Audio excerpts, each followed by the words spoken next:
The sheer audacity of the fraud is mind-boggling. Thousands of investors lost billions of dollars, their hard-earned cash, their life savings.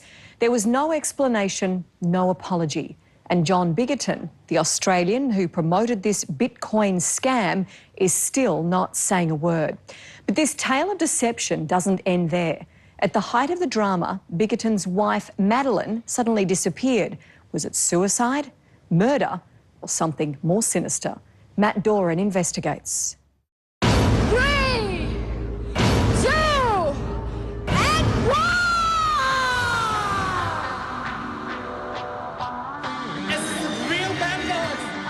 What I want you to really think about tonight is who you really are, why you're here. John Biggaton is a born salesman, but what he's peddling today are costly lies. This is exactly the same as the stock market of the early days, but it's on steroids times 10. Here he is centre stage, the Australian frontman for one of the biggest financial scams the world has ever seen. Every Ponzi scheme has a wolf, and this one seems to have a very big wolf. In this scheme, millions of people have lost billions of dollars internationally. Not long after this dynamic and very persuasive performance, Bitconnect collapsed. $4 billion vanished overnight, wiping out the savings of thousands of Australian mum and dad investors. Is it correct to say that that was almost everything that you had? That was everything we had. Not almost, it was everything we had. So thank you, folks, and enjoy your evening. Thank you, Mr. John. I'm going now. Tonight, we investigate John Biggaton's shadowy role. Hello, Mr. Biggaton. In the multi-billion-dollar Bitconnect swindle. Is there anything you'd like to say to the victims, sir? And explore a second and even more disturbing mystery. The suspicious disappearance of John Biggaton's wife, Madeline. Her car is found abandoned here near the cliffs. Inside, police find a wedding ring and nearby, her car keys. But other than that, no trace. For the first time, Madeline Biggaton's family breaks its silence. Was it suicide? Sorry, it's just really hard. I know she'd be horrified at all this. Was it murder? There was a lot of money and a lot of problems involved and death threats. Or was it something even more nefarious? An elaborate plot to make away with millions. You believe in your heart that there's a possibility she could still be out there? I like to think that. I think so. I do, personally I do. Really? I think it was just too convenient. If you had tens of millions of dollars, anything's possible. Hi folks, my name is John Biggaton and we're about to embark on a series of powerful cash flow generating strategies. John Biggaton was always looking to turn a quick buck. You can close your trades in profit or make sure that you take into account that the market may potentially gap and reduce your potential profit. Over the years, he's tried his hand at everything. Selling vitamins, running a gym, trading foreign currencies, anything that promised a big return, and fast. All right, exactly. So it comes to the point of, okay, how greedy am I? Well, very greedy it seems, and it served John Biggaton well. He lived in an extravagant mansion in Sydney's south with wife, Madeline, and their 2 young daughters. They had a loving relationship, you know, they had great kids, they had a nice house. 2 years ago, John Biggaton chanced upon his next big thing, Bitconnect, a shady company based in India and trading in cryptocurrency. Now, it was the height of the Bitcoin boom, and Biggaton was convinced he could make a mozza. He signed up to run their Australian operation and began working his contacts for investors. What were your initial impressions of John Biggaton? Personable. He was bubbly. Knowledgeable. Would you describe him as a good salesman? We talked about that. I would think for the general public, they would view him as a good salesman, yeah. Did you take your sport uniform? Yeah, I did. Like so many other Australians, Danny and Steve were bedazzled by the vast fortunes being made in the cryptocurrency boom of 2017. John Biggaton offered to get them in on the ground floor. What's the road? Look both ways. And he's telling us, I'm making a lot of money. The people under me are making a lot of money. And you'll be able to quit your jobs, you'll be able to do all kinds of things. That was what was You have more money than you can imagine.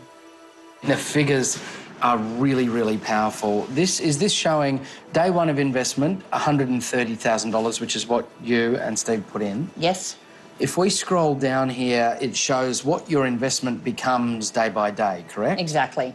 Is that saying that your $130,000 investment would have matured to $488,750?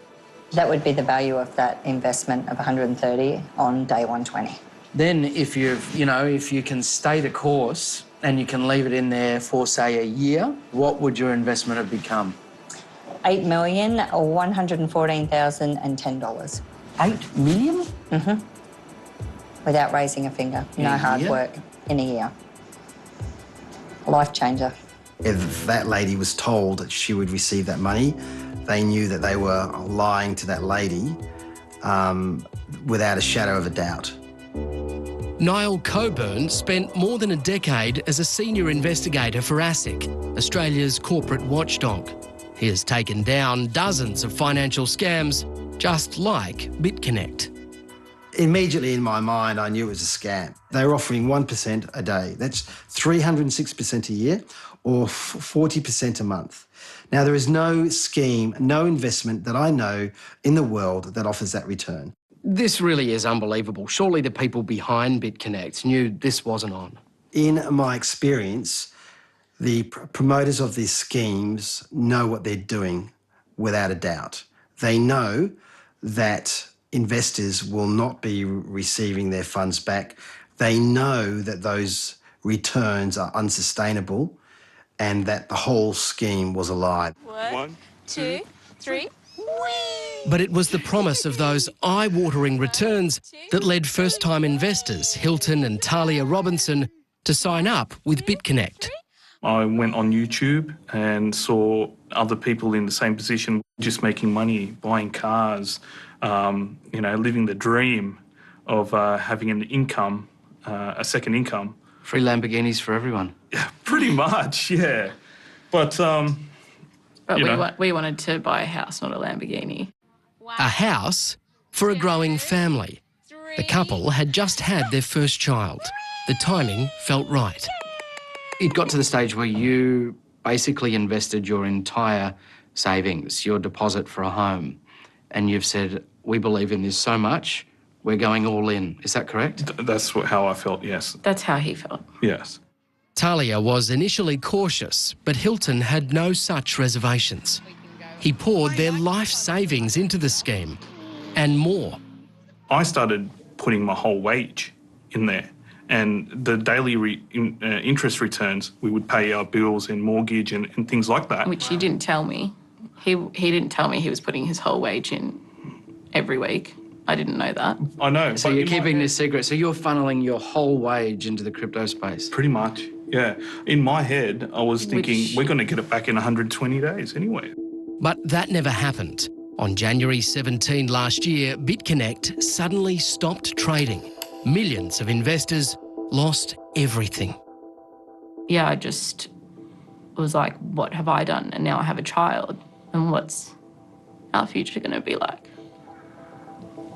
What did you tell him once you realised he'd gone all in with all the savings? That he's a f***ing idiot. Basically, yeah. And I was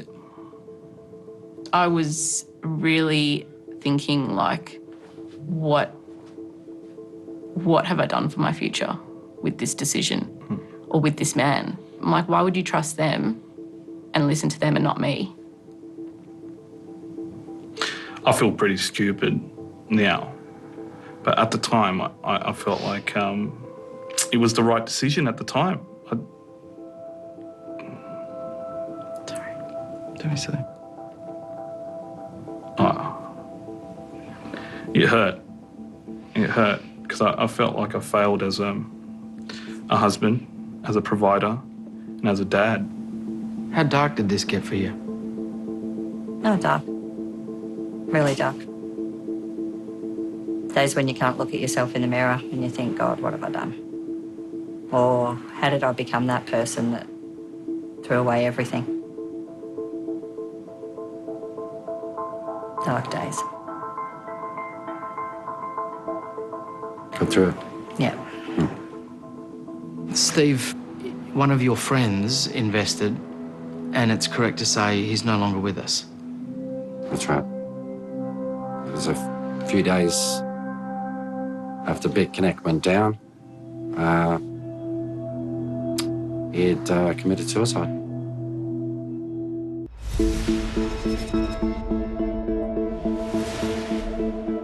Once, you couldn't shut John Biggaton up, but now you're hard-pressed to get a single word out of him.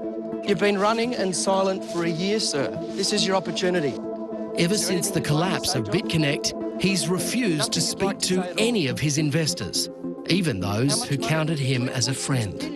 We didn't get a sorry guys or God, you must be feeling awful or I feel for you or anything like that. So just to clarify, there wasn't even the courtesy of one I'm sorry text? Nope. No, nothing. Not a phone call? Nothing like that. No, not even a phone call, not even a text. Not at all. Text I can live with, phone call, nothing. But this is a guy that you would regularly have dinner with, that you would have regular phone conversations with, that nursed you through the process of giving your life savings, and then nothing since. Nothing. No. Not a single word. Completely stonewalled.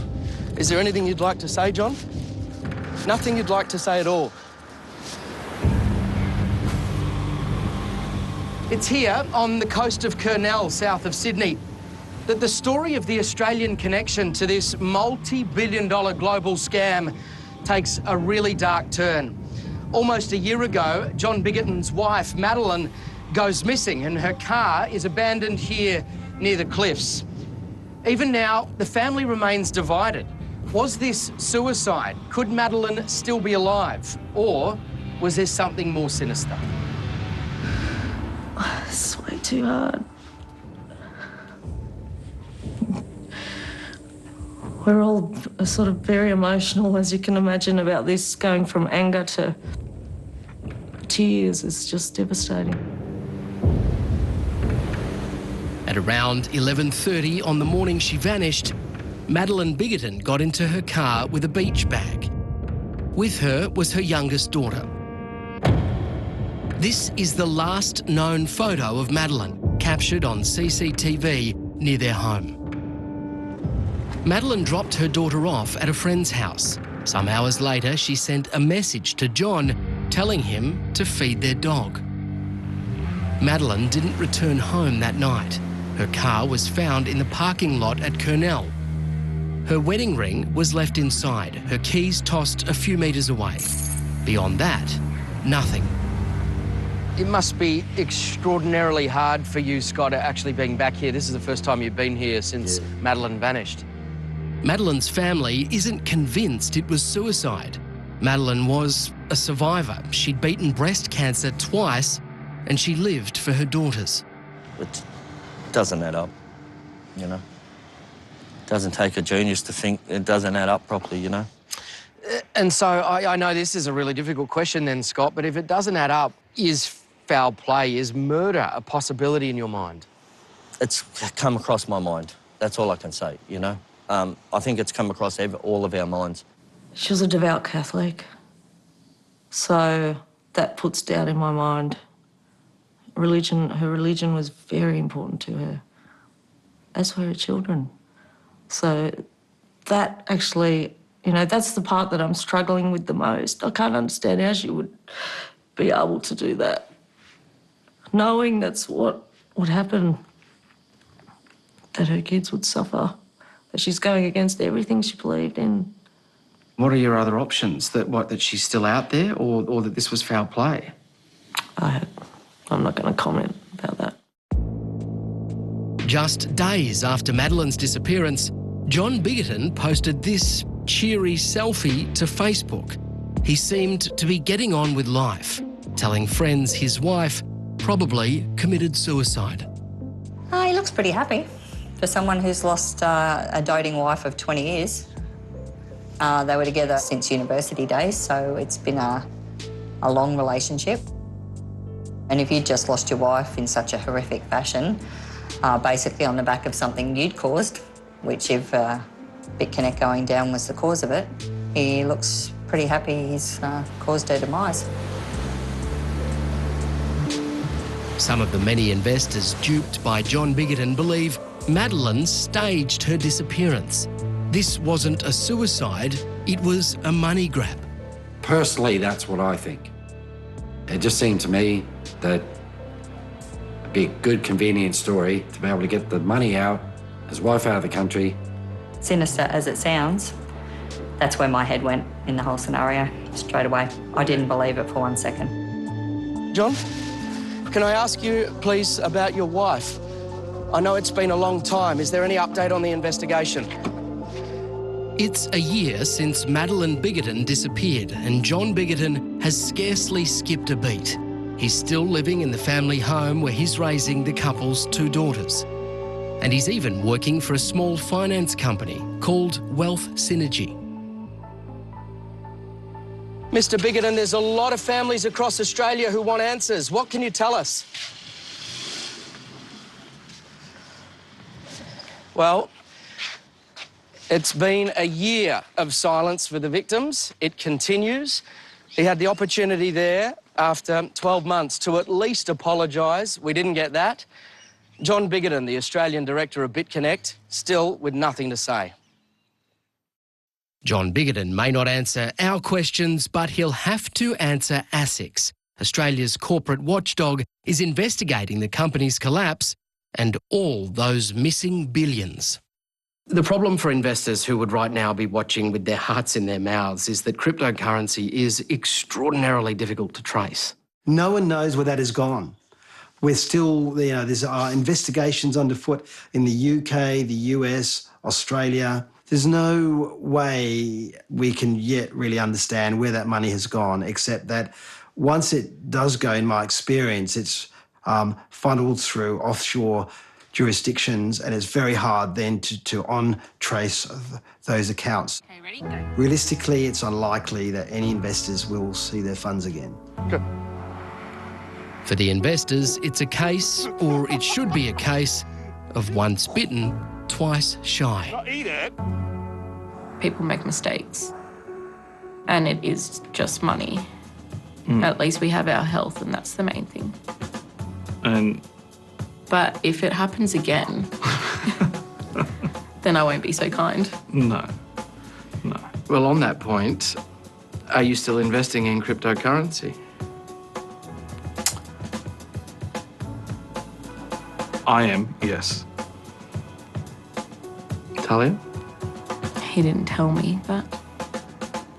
Do I need to give you to a moment? No. It's nothing like I put my whole wages in. It's just spare change. Why would you? What's spare change? We don't have spare change to be throwing around, so why would you even bother putting it? Like, it's just stupid.